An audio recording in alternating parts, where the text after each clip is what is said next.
नमस्कार ओमकार जी, बहुत-बहुत स्वागत है आपका।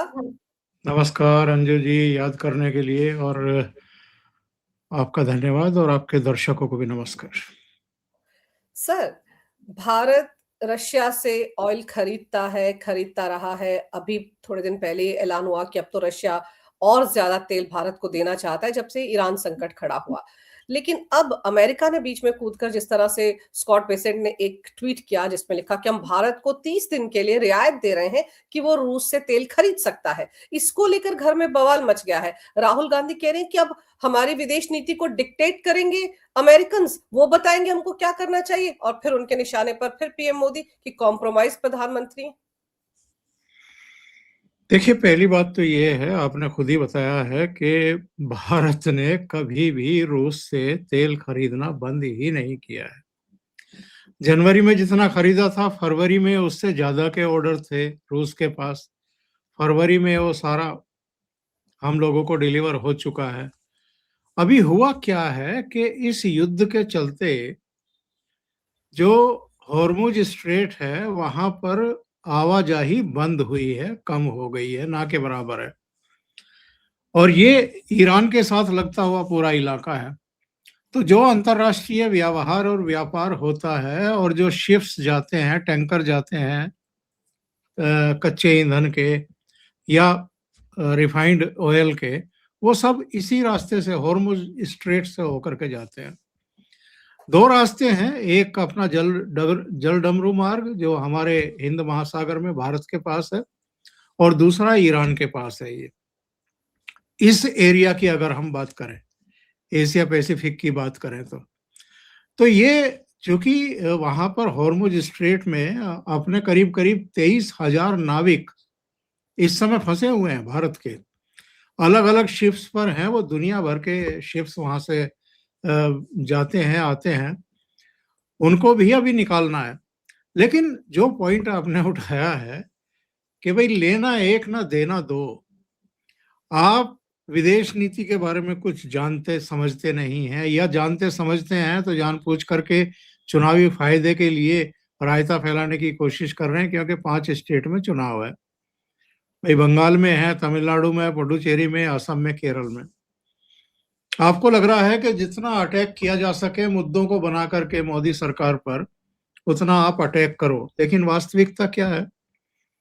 ये जो हॉर्मुज स्ट्रेट में संकट पैदा हुआ है, वहां भी कई शिप्स, कुल मिलाकर के ईरान के अब तक अमेरिका 30 शिप्स जो है वो उड़ा चुका है समुद्र में।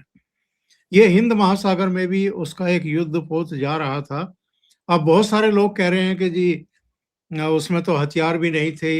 ये सब बेवकूफ़ी की बातें होती है। जब भी इस तरह के नाविकों को लेकर के, नौसेना को लेकर के कोई शिप रन कर रहा होता है, भले ही वो भारत में आया था एक प्रोग्राम के तहत और यहाँ से वो वापस जा रहा था, तो क्या शिप पर मौजूद जो इनके कैप्टन थे या दूसरे अधिकारी थे, उनको इतनी तमीज नहीं थी कि वो कहाँ जा रहा है? भाई वहां तो युद्ध छिड़ा हुआ है ना, तो आप जा ही क्यों रहे थे ऐसे माहौल में? और ये अंतरराष्ट्रीय समुद्र है जहां पर वो उड़ाया गया है सबमरीन और तारपीड़ों के जरिए। श्रीलंका के ज्यादा नजदीक पड़ता है। तो ये वैसी ही हरकत है हमारे यहाँ के विपक्ष की, कि जैसे कोई, किसी ने मुझे फोन किया कि जी मैं आपके यहाँ आ रहा हूँ, ठीक है भाई आ जाओ, मिल लिए, चाय वाय पी ली, उसके बाद वो जा रहा है वापस। तो ये क्या घर वाले की या अंजू पंकज की या ओमकार चौधरी की जिम्मेदारी है कि अगर कोई आया है तो वो सुरक्षित अपने घर तक पहुंच जाए? ये जिम्मेदारी है क्या? वो अगर बीच में कोई एक्सीडेंट हो गया है, किसी गाड़ी से उसकी गाड़ी टकरा गई या कोई स्कूटर वाला कैजुअलिटी में मर गया, तो ये जिम्मेदारी भी अंजू पंकज की और ओमकार चौधरी की है, यानी भारत की जिम्मेदारी है कि युद्ध क्षेत्र में वो जा रहा है बिना खोपड़ी का कैप्टन या उनके लोग, और आप मरने का काम खुद कर रहे हैं, तो आप ठुकेंगे।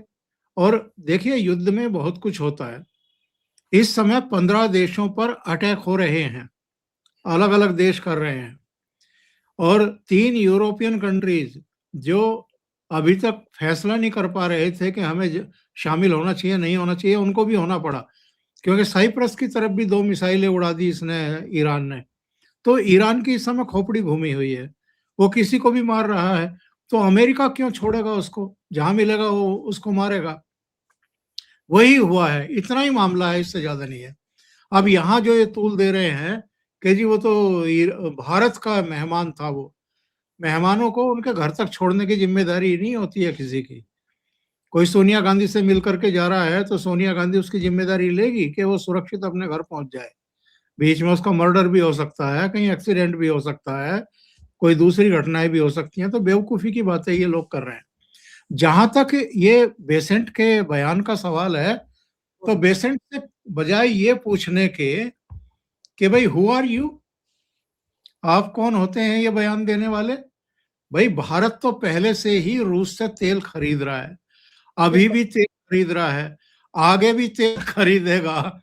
ये हमें बताएंगे कि कब तक हमें खरीदना है, कब तक नहीं खरीदना है। ये जो हॉर्मुज स्ट्रेट में और जल डमरू मार्ग में एक जो इस समय की स्थितियां हैं, इसमें रूस के बहुत सारे टैंकर जो तेल से भरे हुए हैं वो फंस गए हैं एक्चुअल में। उनके डेस्टिनेशन तो अलग अलग देश थे, लेकिन वो कहीं जा नहीं रहे हैं। तो इस बीच रूस ने कांटेक्ट किया था भारत से कि भाई ये जितने शिप्स हमारे हैं, जितने हमारे टैंकर हैं, क्या हम इनको भारत की तरफ मोड़ दें? तो अभी की जो स्थिति है, हमारे पास करीब 40 दिन का रिजर्व है। और आम तौर पर यह होता है कि जब युद्ध काल होता है तो कम से कम 2-2.5 महीने का आपके पास होना चाहिए। तो उसके लिए हम लोगों ने उसको कहा कि यस, आप उनको भेज दीजिए। अच्छा, अमेरिका को पता चल गया कि भाई भारत ने यस कह दिया है और रूस जो है वो डाइवर्ट कर रहा है ये सारे टैंकर भारत की तरफ। भारत के पास कैपेसिटी भी है इनको रखने की और स्टोर करने की। और हमारे यहाँ बहुत सारी रिफाइनरियां भी हैं जो इसको रिफाइंड करके यूरोप को भी और दूसरे कंट्रीज को भी भेजती रही है, जो हमारी अपनी जरूरतें हैं ऊर्जा सुरक्षा से संबंधित, वो भी पूरी करते हैं। तो अब ये बेसेंट जो उनके वित्त मंत्री हैं, ये बोला भाई तू कौन, मैं खामे खा। ये इसने एक बयान जारी कर दिया कि जी हमने भारत को अप्रैल तक की छूट दी है कि वो रूस से तेल खरीद सकता है। तो हु आर यू भाई, तुम साले कौन लगे हो ये छूट देने वाले? या भारत तुमसे पूछेगा अगर हमें अंतरराष्ट्रीय स्तर पर किसी से बिहेव करना है? तो ये एक्चुअल में क्या है कि अमेरिका बेवजह कॉलर खड़े करने की इनकी आदत रही है। ये दुनिया के चौधरी बनना चाहते हैं कि साहब देखिए जहां भी जो कुछ हो रहा है वो हमारी परमिशन से हो रहा है, या हम जिसे आज्ञा दे रहे हैं वो उठ रहा है, जिसको हम कह रहे हैं वो खड़ा हो रहा है। यानी उठक बैठक हमारे हिसाब से ही लगा रही है पूरी दुनिया। अरे भाई, थोड़ा सा आईना देख लो।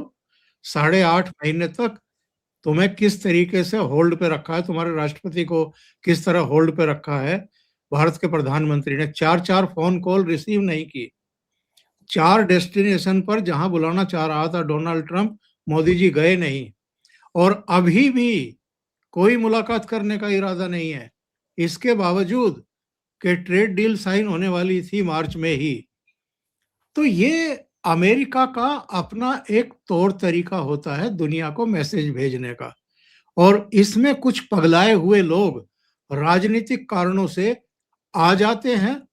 अब ये बयान भी तो डोनाल्ड ट्रंप ने ही दिया था ना कि इंडिया की इकोनॉमी डेड इकोनॉमी है, और यही राहुल गांधी पार्लियामेंट परिसर में कूद करके अपनी बहन जी के साथ कैमरों पर आ गए थे। आपको पता नहीं? आई एम ग्लैड कि डोनाल्ड ट्रंप ने डेड इकोनॉमी बताया। ये इसका मन मयूर नाच रहा था उस समय। कोई अगर दूसरे देश का राष्ट्र प्रमुख भारत की इकोनॉमी को डेड इकोनॉमी बताए और आप डांस करना शुरू कर दें कैमरों के सामने, इससे ज्यादा कोई देश के विरोधी हरकत हो सकती है क्या किसी नेता की? और आप प्रधानमंत्री बनने के सपने देखते हैं। ये एलओपी भारत अभी ये भारत की जनता नहीं देखती है कि आपकी हरकतें क्या हैं। बिल्कुल सही कह रहे हैं आप सर। और फिर लीडर ऑफ ऑपोजिशन है, आपको तो उल्टे जवाब मांगना चाहिए था डोनाल्ड ट्रंप से कि भाई तुम ये कैसे बोल सकते हो हमारे देश के बारे में, हम तो चौथे नंबर पर है इस वक्त, तीसरी पोजीशन की तरफ बढ़ रहे हैं। लेकिन ये नहीं पूछेंगे सर, क्योंकि इनकी तो राजनीति ऐसे ही चलती है। और फिर सर अखिलेश यादव, उनको उत्तर प्रदेश की चिंता नहीं, अगले साल वहां चुनाव होने वाले, पीडीए की चिंता करें ना, उनको भी चिंता क्यों हो रही है कि नेशनल सिक्योरिटी के लिए बड़ा खतरा था, जैसे ईरान के जहाज को उड़ाया गया। देखिए मतलब इंडियन ओशन का मतलब ये तो नहीं कि सारा का सारा ओशन इंडिया का ही है सर।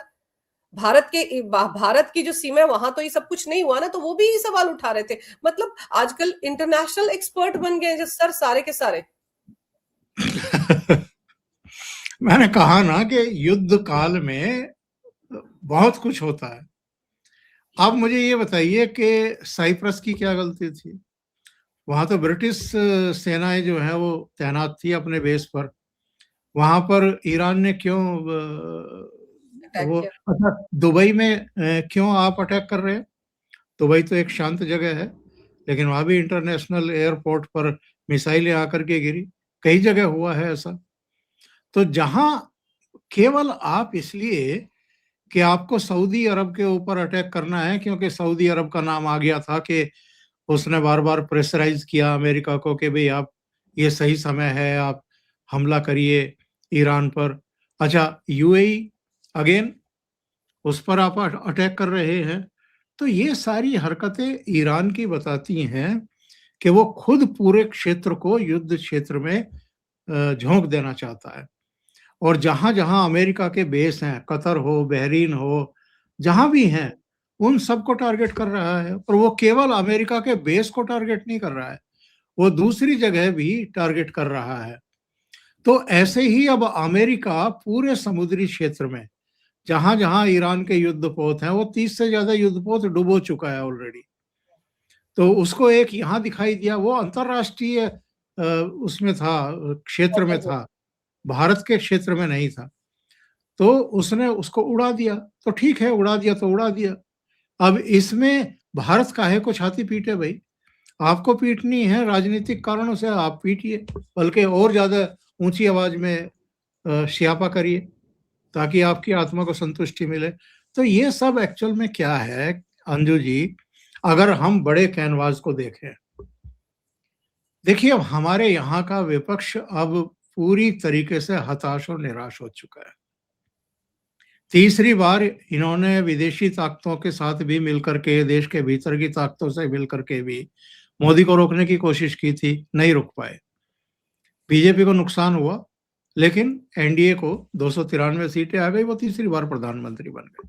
उसके बाद जो 6 राज्यों में चुनाव हुए हैं, अब आप देखो उन 6 में से 4 में बीजेपी के मुख्यमंत्री, एक में नीतीश थे एनडीए के, अब नीतीश भी हट रहे हैं, वहां भी बीजेपी का मुख्यमंत्री बनने जा रहा है। तो ये रोएंगे नहीं तो क्या करेंगे? ये तो दहाड़े मार करके रोएंगे। और इनका, कांग्रेस का कहीं बना है क्या 6 राज्यों में? बल्कि इनकी सीटों की हालत देखो ना आप। जम्मू कश्मीर में केवल 6 सीटें, 90 का सदन है। हरियाणा में थोड़ा सा आप सम्मानजनक मान लो कि 37 सीटें आई 90 के सदन में। बाकी महाराष्ट्र में चारों खाने चित, दिल्ली में खाता ही नहीं खुला, बिहार में 6 एमएलए जीत करके आए।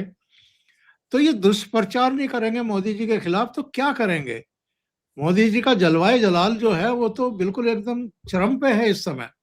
और ये तो रो रहे हैं। ममता बनर्जी की आप हालत देख रहे हो क्या हो रही है? वहां से सर केवल गवर्नर का इस्तीफा लिया गया है, और गवर्नर का इस्तीफा लेते ही वो हैरान परेशान, उनकी समझ में नहीं आ रहा है कि क्या करें।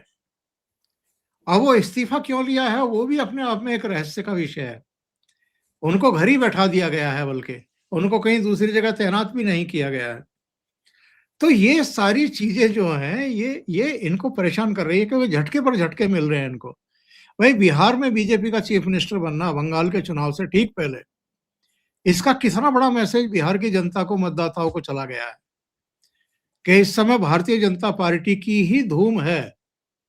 और जो बीजेपी का नेतृत्व है, जो प्रधानमंत्री और गृह मंत्री हैं, वो अपने सहयोगियों का कितना बड़ा विश्वास हासिल किए हुए हैं कि जब चाहते हैं, जैसे चाहते हैं, वो वैसा करने को तैयार हो जाते हैं।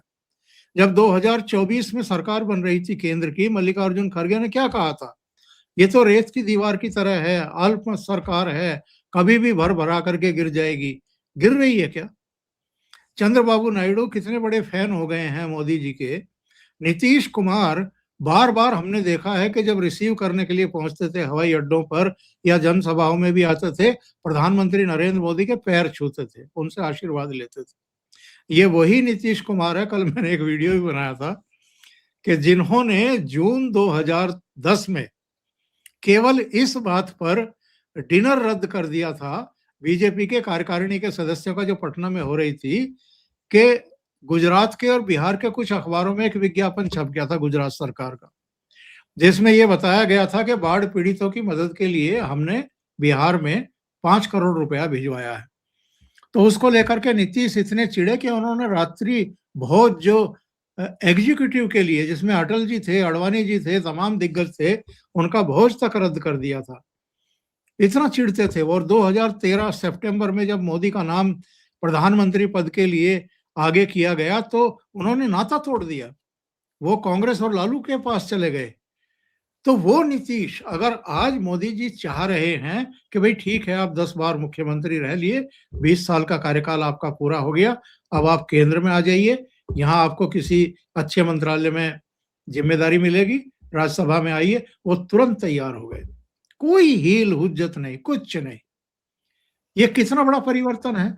क्या इसका इम्पैक्ट नहीं पड़ेगा चुनाव के नतीजों पर? बहुत छोटी छोटी घटनाओं का भी इम्पैक्ट पड़ता है। ये तो बहुत बड़ा फैसला है। सर, ये फैसला बहुत बड़ा है, लेकिन मुझे तो ये समझ नहीं आ रहा है कि ममता बनर्जी को आनंद बोस के हटने से इतना झटका क्यों लगा? उनके बीच में एक ऐसा आंकड़ा था सर 36 का, सबको पता है। लेकिन ममता बनर्जी कह रही मैं तो शॉक रह गई। अब शॉक शायद उनको इसलिए लग रहा है कि तमिलनाडु के राज्यपाल यहाँ पर आकर जिम्मेदारी संभालेंगे, शायद झटका ममता बनर्जी को ये लग रहा है। वो तो चौथी बार सीएम बनने का ख्वाब देख रही है ना, तो शायद इसलिए सब कुछ कर रहे हैं। और सर, नीतीश वाले मामले में तो आप ये देखो कि अभी तक कैसे रो रहे थे वो लालू के लड़के। तेजस्वी को देख लीजिए कि अरे ये तो बड़ा धोखा हो गया उनके साथ, तुमने क्या किया था? तुम चचा चचा बोलकर क्या करते थे उनके साथ, और यहाँ धोखा क्या है? वो एलिवेट होकर राज्यसभा जा रहे तो दिक्कत क्या है? लेकिन सर वही ना, मुद्दे हैं नहीं तो मुद्दे तो तलाशेंगे ना कहीं ना कहीं। देखिए, पहले नीतीश बाबू पे बात कर लें, फिर आते हैं सीवी आनंद बोस और ममता बनर्जी पर। तो ये जो तेजस्वी और दूसरे लोग कह रहे हैं कि जी बड़ा धोखा हो गया, किसके साथ धोखा हो गया? अरे भाई, पिछली विधानसभा में नीतीश बाबू की जनता दल यू की 47 सीटें आई थी और भारतीय जनता पार्टी की 75 सीटें आई थी।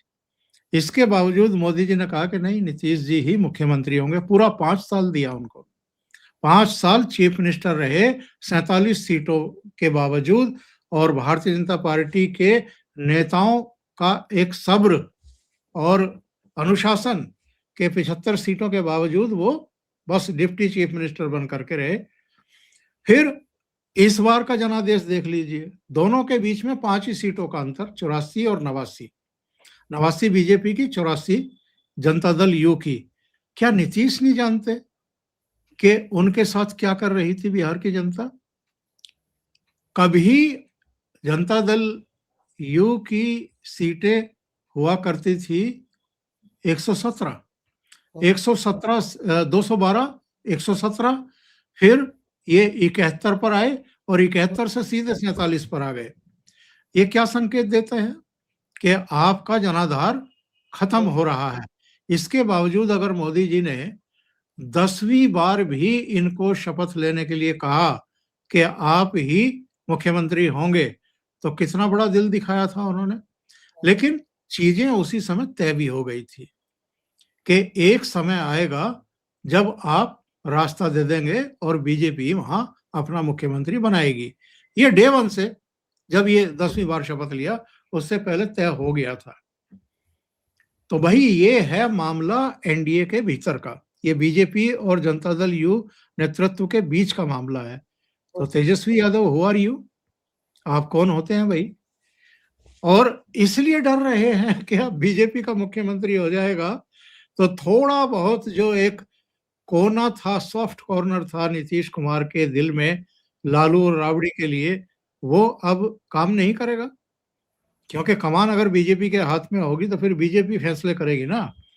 बिल्कुल। एक बात मैं पहले भी कहता रहा हूं कि 2013-14 में ही नरेंद्र मोदी ने ये कह दिया था कि जो पूर्वी भारत है ऊपर से लेकर के नीचे तक का, ये विकास की दौड़ में पिछड़ गया है और अब सारी योजनाएं उसको फोकस में रख करके उन सारे राज्यों के लिए बनाई जा रही है। देखिए, उड़ीसा में बीजेपी आ गई, बस बीच में झारखंड समझ लीजिए। छत्तीसगढ़ में बीजेपी है, बिहार में अब बीजेपी का मुख्यमंत्री बनने जा रहा है। फिर ऊपर आपका उत्तर प्रदेश, उत्तराखंड बीजेपी है ही। इन दोनों राज्यों का जो पूर्वी छोर है उसकी मैं बात करूं तो, और पूर्वोत्तर के जो 7 सिस्टर्स जिनको कहते हैं, वहां मैक्सिमम एनडीए के सहयोगी और बीजेपी की सरकारें हैं। तो पूरा पूर्वी भारत जो है इस समय भारतीय जनता पार्टी के ही उसमें है, रूल में है, केवल झारखंड को छोड़ करके। तो ये सारा विकास का काम अब बहुत तेज गति से आगे बढ़ पाएगा। 2047 का जो टारगेट लेके चले हैं विकसित भारत का, वो ऐसे ही पूरा नहीं होगा। बहुत सारे फ्रंट पर काम करना पड़ रहा है। आतंकवाद खत्म कर दिया लगभग, अच्छा। नक्सलवाद लगभग खत्म, अलगाववादी जगह जगह से वो खत्म किए जा रहे हैं या कुंद कर दिए जा रहे हैं, बिल्कुल चुप करके बैठे हैं। तो ये जो सारी बाधाएं थी विकास के मार्ग में, इनको खत्म किया जा रहा है। ऊर्जा जरूरतें जो हैं वो अलग अलग राज्यों में जाकर के देखिए तो बहुत अच्छी पोजीशन में है। बिजली जहाँ 6-6, 7-7 घंटे की सप्लाई होती थी, अंधेरा पड़ा रहता था, उन राज्यों में भी अब 17-18 घंटे, कहीं 20 घंटे, कहीं 24 घंटे आ रही है। बंगाल की हालत जो खराब है वो भी सही हो सकती है अगर बीजेपी वहां आ जाए।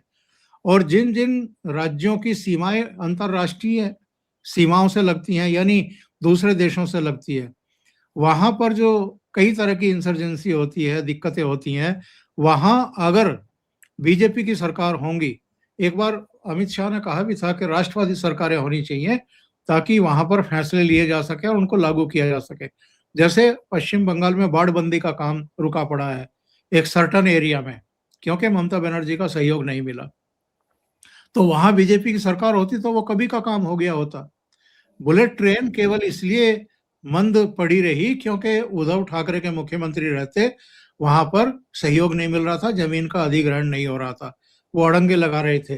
अब बुलेट ट्रेन की तारीख आ गई, 15 जी। अगस्त 2027 को चालू हो जाएगी।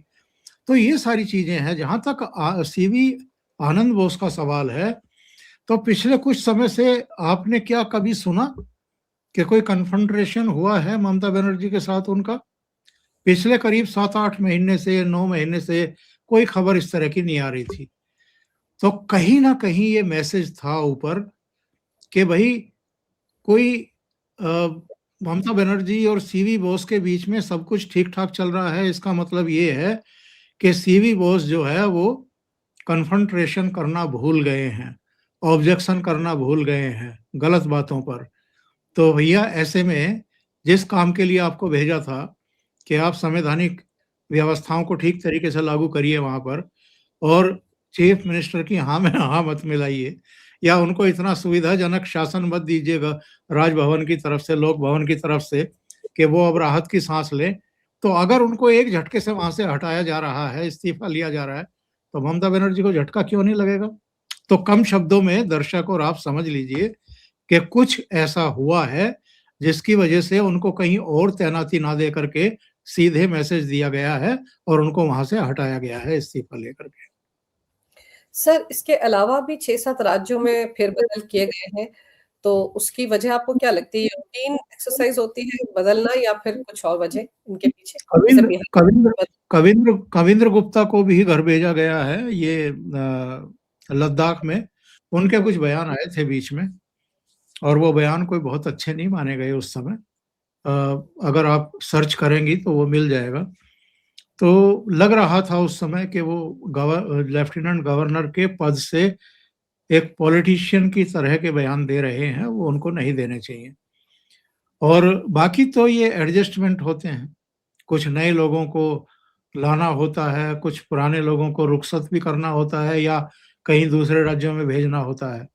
तो ये जो एक फेरबदल है, मुझे लगता है कि ये कोई नई चीज नहीं है। पहले भी बहुत सारे गवर्नर्स जो हैं वो चेंज होते रहे, अलग-अलग राज्यों में उनको भेजा जाता रहा है। सर, बिहार में अब जैसे कि तय लगभग माना जा रहा है कि सीएम बीजेपी का होगा। सम्राट चौधरी आपको दिख रहे हैं उस पद पर, और नीतीश के बेटे निशांत कुमार की ताजपोशी भी लगभग तय है कि डिप्टी सीएम बन रहे हैं, या अभी भी कहीं न कहीं कोई शक-शुबा है? नीतीश के बेटे डिप्टी चीफ मिनिस्टर बनेंगे, ये तो कोई दो राय हो ही नहीं सकती इसमें। और जो नीतीश सीट खाली करेंगे अपनी, चूंकि राज्यसभा में जा रहे हैं, वहां से वो चुनाव भी लड़ लेंगे, जीत भी लेंगे, कोई दिक्कत नहीं है उसमें। जहां तक मुख्यमंत्री का सवाल है, सम्राट चौधरी एक सीरियस कैंडिडेट हैं।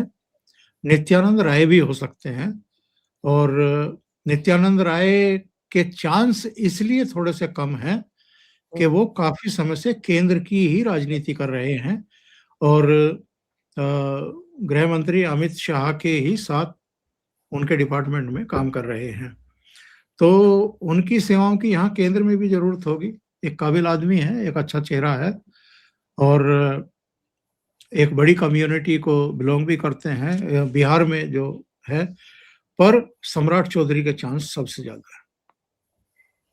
सर, क्योंकि अभी जब से गृह मंत्रालय उनके पास है, उसके बाद हमने देखा है कि बिहार में भी जगह-जगह बुलडोज़र चला है।